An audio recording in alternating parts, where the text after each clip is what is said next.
Now let's tell you about China's Galwan strategy. Just what is Xi Jinping trying to do at India's border? Exactly what Mao Zedong tried to do at Russia's border more than 50 years ago.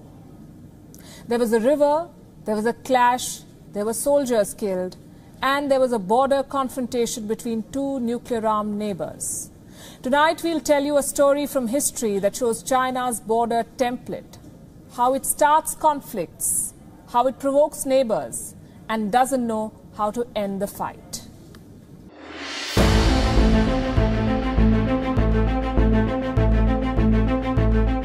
"51 years before Galwan, China tried provoking another nuclear-armed neighbour, the erstwhile Soviet Union.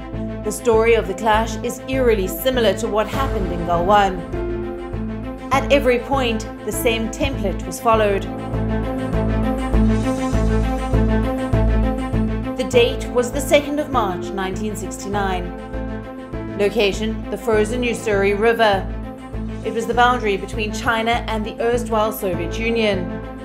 On the given day, the Soviet border guards spotted some Chinese troops marching across the river.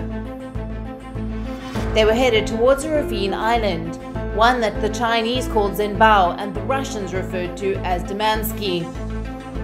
A group of Soviet KGB border troops went to meet the advancing Chinese army. They were led by Senior Lieutenant Strelnikov. The Chinese opened fire. Lieutenant Strelnikov died on the spot. In total, 31 Soviet soldiers were killed. Many of them were stabbed, bayoneted in their necks and chest. The KGB counter-ambushed the Chinese with automatic fire, state-of-the-art T-62 medium tanks, and BM-21 Grad rocket artillery. Several hundred Chinese troops were killed. Beijing hid the numbers, just like it did in Galwan.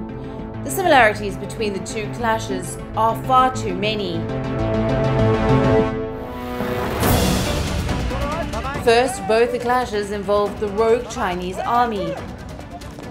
Second, there were river bodies, the Galwan River and the Ussuri River. Third, the Chinese provoked first, in both cases. Fourth, Beijing engaged nuclear-armed neighbours India and the Soviet Union. Fifth, senior military officials were killed. Point number 6, the nature of the attack.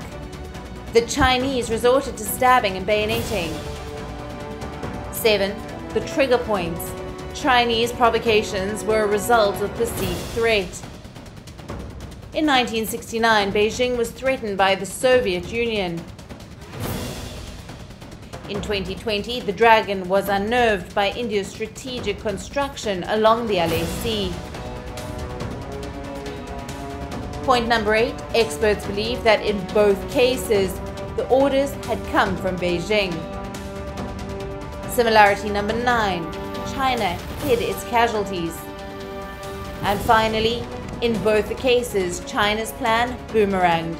Its template failed and China did not achieve anything by provoking a neighbour. Bureau Report, WION, World is One.